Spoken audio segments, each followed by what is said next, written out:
Salutations à tous et à toutes. Je me présente, je suis Chancel Florence, accompagnée de ma très chère collègue Chancel Miakazebi. Bonjour chers auditeurs.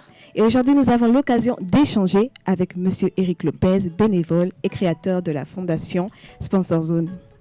Comment allez-vous, Monsieur Lopez? Je vais très bien. Bonjour. Bonjour à tous. Alors, aujourd'hui, nous avons l'occasion de discuter avec Monsieur Lopez de son organisation, mais aussi de son côté charitable envers les enfants. Alors, Monsieur Lopez, première question de ma camarade. Pouvez-vous vous présenter, monsieur?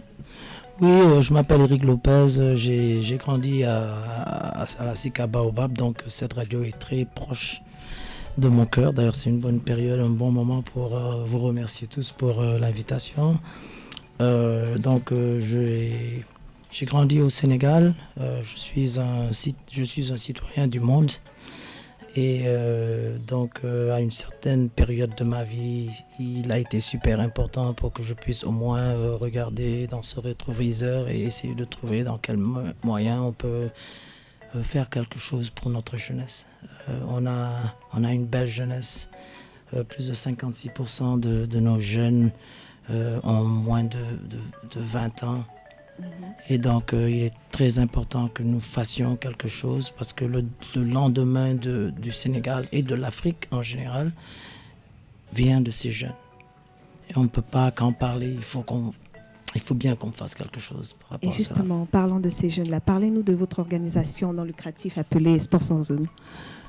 Sponsor Zone a été créé au mois de février l'année dernière. J'étais en vacances et donc bien sûr je n'ai jamais fermé les yeux par rapport à l'athlétisme puisque je suis un athlète. J'étais athlète pendant plusieurs années, pendant ma jeunesse, après le scoutisme, et donc j'avais quelques aptitudes et donc j'ai commencé à courir et ça a été quelque chose qui m'a permis non seulement de voyager à cause de mes aptitudes physiques, mais aussi ça m'a permis d'apprendre à sauter les haies de la vie. Et donc, puisque j'ai utilisé ce moyen-là, je voulais aussi inspirer nos jeunes. Et donc, comme je disais, l'année dernière, pendant nos fêtes, il y a eu quelques demandes d'aide. Et j'ai essayé de voir des solutions qui puissent rester, qui puissent grandir, au lieu que ce soit des solutions ponctuelles. Donc j'ai eu à créer un site, contacter quelques de mes amis. Et c'est pendant cette période-là que Sponsor Zone est né dans ma cuisine. Donc, monsieur Lopez, quelles sont vos motivations pour la création de Sponsor Zone et pourquoi précisément le Sénégal et pourquoi pas un autre pays? Bon, d'abord, je suis sénégalais et mes grands-parents sont tous nés au Cap-Vert, donc je suis africain. D'accord. Et c'est ma racine. Et d'ailleurs, l'année dernière, lorsque j'ai commencé, je travaillais avec l'équipe de la Jeanne d'Arc parce qu'il fallait bien que je puisse commencer quelque part. Mais ma vision n'était pas seulement sur la Jeanne d'Arc, j'avais une vision beaucoup plus large. D'ailleurs, je sais que l'Afrique, qui a dormi pendant trop longtemps, devrait se réveiller. Et actuellement, nous qui vivons dans la diaspora, c'est une opportunité qu'on a pour qu'on puisse rallier nos forces pour pouvoir aider nos jeunes. Parce qu'on dit toujours que les jeunes, c'est le futur d'un pays. Mais on ne fait rien de ponctuel. D'ailleurs, par rapport à ma petite expérience que j'ai eue, je me suis rendu compte que les gens s'attardent avec le « what ». C'est quoi le problème? Et ils oublient le « so what ».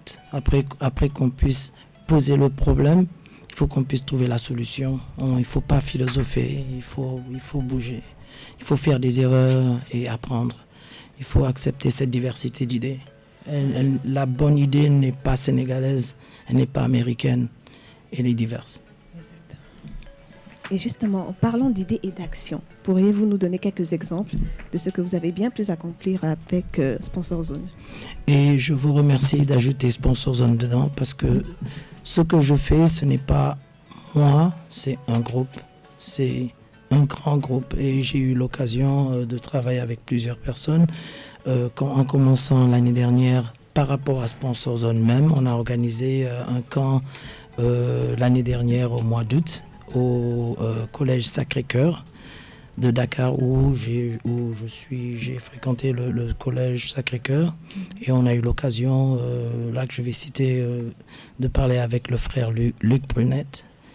Et le frère nous a donné une opportunité extraordinaire pour pouvoir assembler 50 jeunes et qui ont suivi un certain schedule du matin à 8h jusqu'à 15h30 où c'était gratuit. Ils ont eu l'occasion non seulement de revoir c'est quoi le corps humain et comment il réagit par rapport au sport, mais aussi ils ont appris pourquoi est-ce que quelqu'un comme Usain Bolt doit s'entraîner pendant des années et s'échauffer pendant plus de 2 ou 3 heures pour courir en 9 secondes.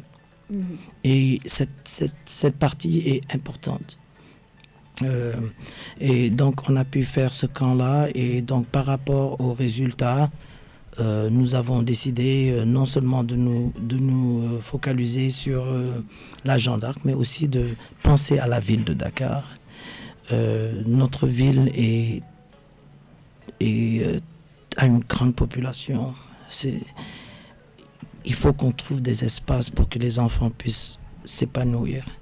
Il faut qu'ils puissent déposer leur tablette, il faut qu'ils puissent s'éloigner de leur téléphone, de leurs écrans. Et il faut qu'on trouve un moyen pour qu'ils puissent s'épanouir physiquement, qu'ils puissent dormir parce qu'ils sont fatigués. Pas parce qu'ils ont trop joué ou ils étaient sur TikTok ou quoi que ce soit. Et donc, ce travail nous a permis de nous inspirer pour 2022. On a un autre camp qui s'appelle le camp Lamine Jack. À partir du 8 août jusqu'au 26 août, c'est 3 semaines où les jeunes viendront et c'est gratuit. J'ai fait beaucoup de travail cette année avec Sponsor Zone pour pouvoir trouver des fonds. Et donc là, nous essayons de nous assurer que ces jeunes arriveront, que ça leur permettra de voir les quelques possibilités qu'ils ont pour pouvoir s'épanouir personnellement et donc demain qu'ils deviennent ces pionniers. Parce que si nous nous attardons sur les problèmes ponctuels, que les gens, en fait, on discute tout le temps, c'est la faute de A ou de B ou de C. Je pense que le problème de la faute nous revient. C'est à nous de faire quelque chose. Tout à fait. Donc, Monsieur Lopez, suite à ce que vous venez de nous dire tout à l'heure, moi, j'ai 2 questions pour vous. La première, c'est pourquoi cette dédicace particulière à Monsieur Lamine Diack? Et ensuite, quelles sont les activités de Sponsor Zone? Ok. Donc, je vais commencer avec Lamine Diack, tout à fait. J'aime l'appeler président Lamine Diack parce que au moment où j'ai fait de l'athlétisme au niveau de la Jeanne d'Arc, mais aussi j'ai eu l'honneur de courir pour le Sénégal. Et donc j'ai eu l'honneur aussi de rencontrer ce grand homme. Et à un certain moment, j'ai eu l'occasion d'avoir une relation, pas une relation, mais plutôt j'ai eu l'occasion d'avoir des discussions personnelles où chacune d'elles a été des points qui m'ont permis de travailler sur mon épanouissement. Et bien qu'il soit décédé aujourd'hui, son esprit n'est pas seulement au Sénégal. C'est un homme qui a travaillé dans le monde et qui a inspiré beaucoup de monde. Et donc, avec les autres coachs, parce que l'année dernière, le parrain de notre camp, c'était Hildo Prera, qui était aussi mon père, qui était mon coach. Et donc, bien sûr, je parle avec les membres de Sponsor Zone, les membres de la Jeanne d'Arc, les coachs. Et on décide qui va être le parrain. Et cette année, ça a été unanime que le président Lamine Diack, avec tout le travail qu'il a fait pour le sport, pas seulement l'athlétisme, qui était aussi un champion d'athlétisme, qu'on s'assure que les jeunes puissent savoir qui il est. Par rapport à Sponsor Zone, le travail qu'on fait, c'est en deux valises. Il y a une valise où on a actuellement 15 enfants qu'on sponsorise à $40 par enfant.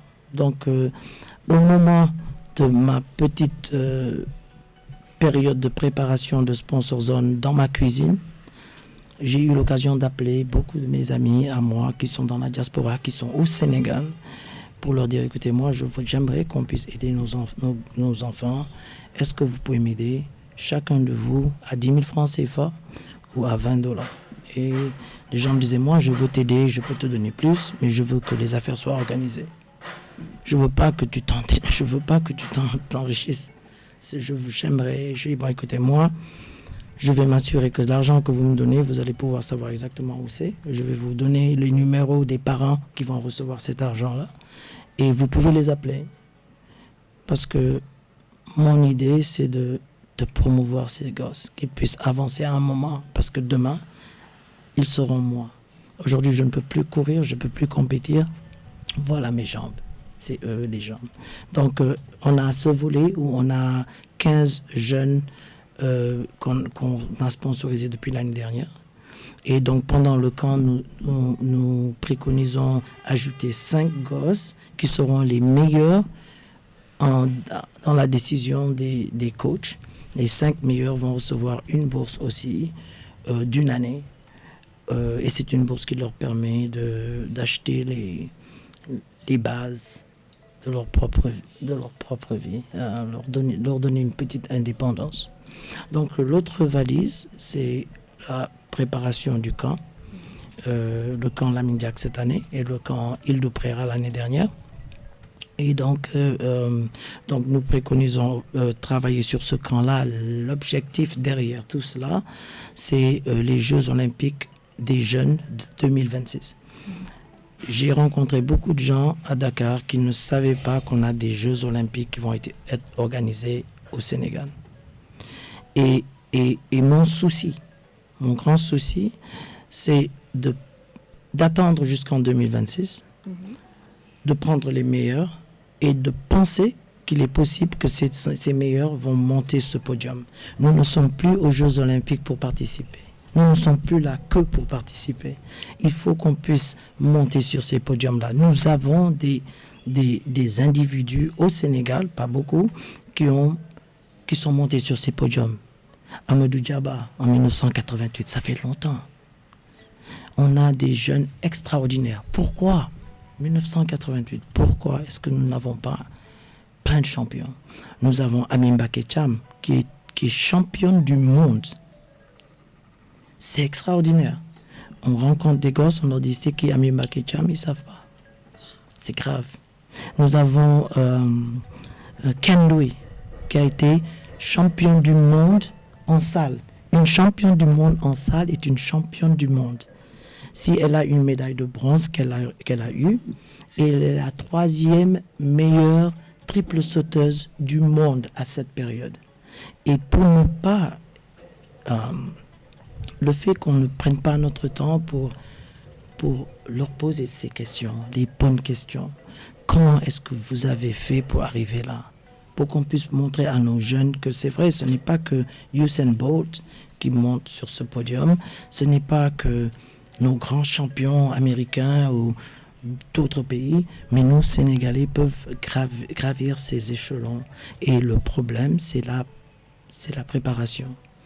Et donc, Sponsor Zone préconise non seulement faire 100 enfants cette année sur Dakar, 200 enfants l'année prochaine pour la région de Dakar et de Thiès, et pour 2023, faire Dakar et Thiès plus 5 régions, et essayer après notre bilan des 200 enfants, pour voir si on peut en avoir 500. Et pourquoi ne pas en avoir 1000 en 2025? Et c'est mon objectif, et j'y crois. Et je ne vois pas seulement le Sénégal. Sponsor Zone est une organisation non lucrative qui est basée à Rhode Island aux États-Unis. C'est une organisation mondiale. Donc, c'est la diversité. J'appelle tout le monde. Donnez-moi votre idée. dites-moi que ça, ce n'est pas bien fait, fais quelque chose d'autre. Je veux écouter, je veux changer. J'ai besoin de cette diversité. Donc, pour revenir à votre question, voici nos 2 valises sur lesquelles on travaille aujourd'hui. Et nous avons d'autres plans. Je travaille avec un groupe extraordinaire au niveau des États-Unis, mais aussi nous avons des membres de notre bureau ici au Sénégal, des membres extraordinaires. Comme je dis, je ne peux même pas me comparer à eux parce qu'ils ont des skills qui sont extraordinaires. Donc je ne fais que répéter ce que j'apprends de ces gens extraordinaires. Je ne veux pas donner de nom, mais voici le travail qu'on fait. Et comme je dis, dès que j'ai 1 minute, je parle de Sponsor Zone. J'ai des problèmes avec ma femme à cause de Sponsor Zone. Parce qu'elle me dit, qu'est-ce que tu fais? Je suis au téléphone, j'essaie de trouver quelque chose. J'essaie de trouver un peu d'argent, j'essaie de trouver des ordinateurs, j'essaie de trouver tous les moyens possibles pour pouvoir promouvoir nos jeunes à travers le sport et l'éducation. Énormément d'efforts et, comment dire, de temps. C'est impressionnant, je dois dire. Je veux encore dire que je crois que le travail que je fais, c'est aussi un travail, je ne sais pas si je vais utiliser le mot correct, je crois que c'est divin. Je crois que c'est une mission. Et comme je dis, moi je suis pauvre, j'habite aux États-Unis, je suis un enseignant, je suis pauvre. Mais les idées qu'on me donne quand je rencontre les gens, elles me remplissent les poches. Les idées sont tellement, elles sont extraordinaires. J'ai rencontré des gens qui m'ont donné des produits que j'ai envoyés donc pour le camp, mais aussi pour nous assurer qu'on va aider. J'ai montré des vidéos, les championnats régionaux qui se seront passés au mois de mai à la finale des 1500 mètres. À l'arrivée, il y a peut-être 40 à 50% des gosses qui couraient pieds nus avec des chaussettes ou en plastique. Et j'ai dit 40%, c'est plus grand que cela. Je ne suis pas sûr de tous les gosses, mais c'est inadmissible que nous ayons des gosses au Sénégal, dans la capitale à Dakar, qui courent des championnats sans chaussures. Et donc j'ai eu l'opportunité, comme je dis, ce sont des choses divines qui se sont passées où j'ai rencontré des gens. Ils m'ont donné des chaussures pour des gosses qu'ils ne connaissent pas. Je n'étais pas encore reconnu, ou Sponsor Zone n'était pas encore une organisation reconnue au niveau des États-Unis. Mais ils m'ont donné des chaussures. J'aimerais avoir des millions de chaussures. Et toutes les grandes organisations, je vais les contacter. Il y en a au moins 95% qui ne vont pas me répondre. Mais je vais continuer. Je n'ai pas honte. La seule chose qu'ils puissent me dire, c'est un non. Mais je ne vais pas arrêter. Et je sais que avec le soutien que j'ai aujourd'hui, ça va se passer. Et je vous remercie encore pour divulguer cette information. De rien, monsieur. Parcours vraiment très impressionnant et très inspirant, monsieur Lopez. Moi, ce que j'aimerais savoir, c'est que, au vu de votre expérience, je suis sûre, et je dirais même certaine, que votre parcours n'a pas été des plus roses. Du coup, est-ce que vous pouvez aborder les difficultés que vous avez rencontrées dans la mise sur pied de Sponsor Zone, s'il vous plaît? Merci. C'est vrai, le parcours n'était pas facile, n'est pas facile. Et je pense que c'est la source première de la motivation. Je pense que si c'était facile, je n'allais pas me rendre compte que l'aide est nécessaire. Par rapport à Sponsor Zone, je suis un homme noir. J'habite aux États-Unis, je suis un immigrant et j'ai un accent. Il est très difficile pour moi pour que je puisse avoir l'occasion de créer une organisation à but non lucratif. Parce que déjà, lorsqu'ils voient Lopez, ils se posent des questions. Déjà, ils se disent, le gars, il est espagnol. Et Et après, ils aident l'Afrique. Et ils ont des soupçons en général par rapport à cela. Je ne suis pas dans la politique. Ce sont des vérités. Donc, pour faire l'application pour un 501c3, c'est pour être une organisation à but non lucratif, ça coûte plus de $500. Et on ne vous le redonne pas si jamais ils ne sont pas d'accord. Pour aider l'Afrique, ce n'est pas l'intention première des pays du premier monde. Ce n'est pas leur intention. Et je ne fais pas de la politique, c'est mon expérience qui me le dit, ce n'est pas leur intention. Donc si on s'attend à ce que les autres pays nous aident, ça ne va pas se passer. Ça allait être un problème où je pourrais m'asseoir et pleurer et me dire, bon, on ne peut rien faire parce qu'on est noir. Ce n'est pas vrai. Parce que nous avons de la matière grise. Les Sénégalais ce sont peut-être les gens les plus intelligents que j'ai rencontrés pendant mes petites péripéties dans le monde. Mais il faut qu'on arrête la philosophie. Il faut qu'on commence à travailler. On trouve le problème venant avec des solutions. Qu'on arrête de philosopher.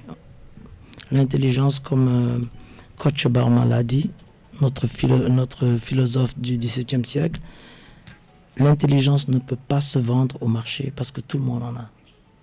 Donc il faut qu'on puisse passer à l'autre étape.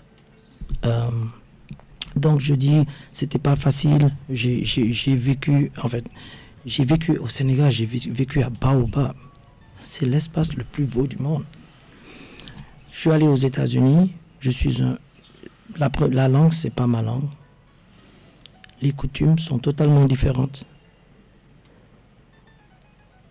Donc j'étais obligé de m'adapter. Et je vous dis encore, la couleur noire n'est pas la couleur la couleur bienvenue dans le monde. Et quand même, quand on vous appelle Khess ici, ça ne veut rien dire quand on est là-bas. On est soit noir ou on est blanc, c'est clair. Mais je ne fais pas de polémique. Je me dis que je ne peux pas m'asseoir et pleurer. Il faut que je fasse quelque chose. Donc, j'ai eu l'occasion d'avoir un père extraordinaire. Et à chaque fois que je l'appelais, il me disait, c'est quand est-ce que tu commences à aller à l'école? C'est quand est-ce que tu vas à l'école?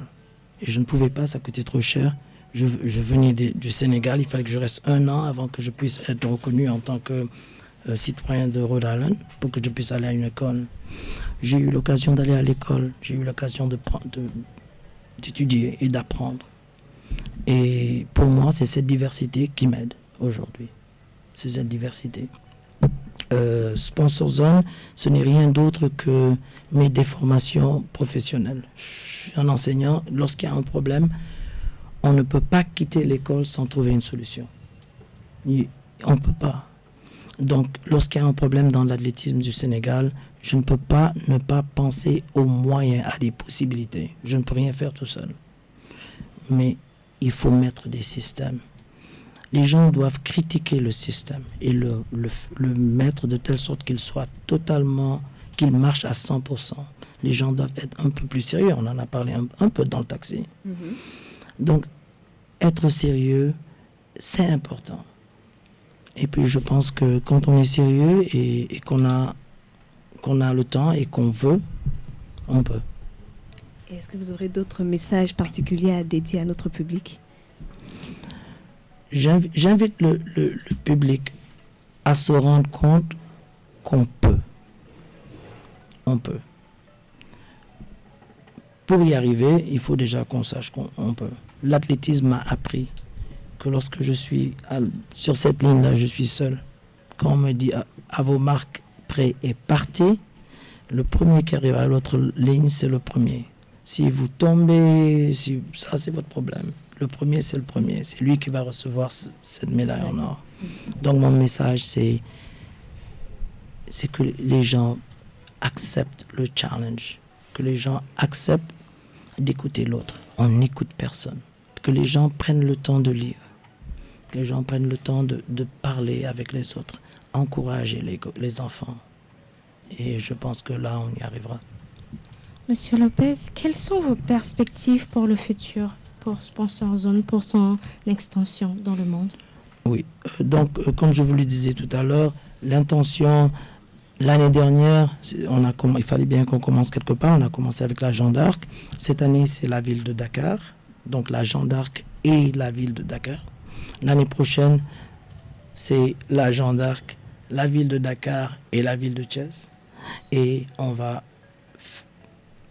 faire avancer cette vision au niveau du Sénégal. J'ai eu quelques contacts avec des gens au Cap-Vert qui me disent, nous avons des jeunes, nous avons une équipe de basket. J'ai un ami à moi qui m'a contacté, il m'a dit, écoute, j'ai une équipe de basket. Ils sont jeunes, ils sont prêts, mais ils n'ont pas de balles. Et nous avons vu sur Facebook que tu as montré qu'on t'a donné des balles. Est-ce qu'on peut en avoir? Bien sûr, ils peuvent en avoir. Si jamais c'est ce qui va promouvoir ces jeunes-là. Tous les jeunes au niveau de l'Afrique ont des dons extraordinaires. Si on les motive, ils vont donner des résultats. Les résultats qu'on voit en Asie, les résultats qu'on voit aux États-Unis, en Europe, c'est à cause de la motivation. Nos enfants sont tenaces. Sponsor Zone a l'intention non seulement de travailler au Sénégal et dans l'Afrique, mais aussi j'aimerais, et c'est mon petit rêve, de créer des compétitions, de créer des camps, non seulement en Afrique, au Sénégal, mais aussi aux États-Unis en même temps. Et pour qu'on puisse créer des connexions entre les jeunes du monde. Parce que je sais quelques petites choses. Si on discute, on sait un peu plus de petites choses. Et avec le temps, on sait plus. Nos bibliothèques, nos vieux qui meurent et qu'on dit que ce sont les bibliothèques qui brûlent, on n'a plus le droit de les brûler. Il faut que nous puissions non seulement fournir nos bibliothèques, mais les garder, ajouter plus de livres et inspirer nos jeunes. Et Sponsor Zone a cette intention. Et avant de clôturer notre émission, Monsieur Lopez, est-ce que vous avez des mots de fin? Oui. J'ai besoin de votre support. Le problème, ce n'est pas l'argent. Ce n'est pas que l'argent. L'argent, c'est le nerf de la guerre. Mais j'ai besoin de vous, j'ai besoin de vos idées, j'ai besoin de votre critique. Je veux non seulement que ça se passe pour nous, mais je veux que ça se passe aussi pour tout le monde. Il y a beaucoup de jeunes qui ont besoin de ce support. Et poussez vos enfants à lire lorsqu'ils sont avec leur tablette. Inspirez-les à aller voir, faire quelque chose d'autre. Il n'y a pas que TikTok, il n'y a pas que YouTube. Apprenez quelque chose. Je pense que ça, c'est mon côté éducateur. Et aussi, souriez et vivez aujourd'hui. Demain, ce n'est pas à nous. Nous arrivons donc à la fin de notre interview avec Monsieur Éric Lopez. Ne l'oubliez pas, bénévole et également créateur de la fondation et de l'organisation à but non lucratif appelée Sponsor Zone. Merci à vous de nous avoir écoutés. C'était Florence accompagnée de ma collègue Chancel Miakazebi. Merci à tous. Et merci à tous. Bonne journée. Super.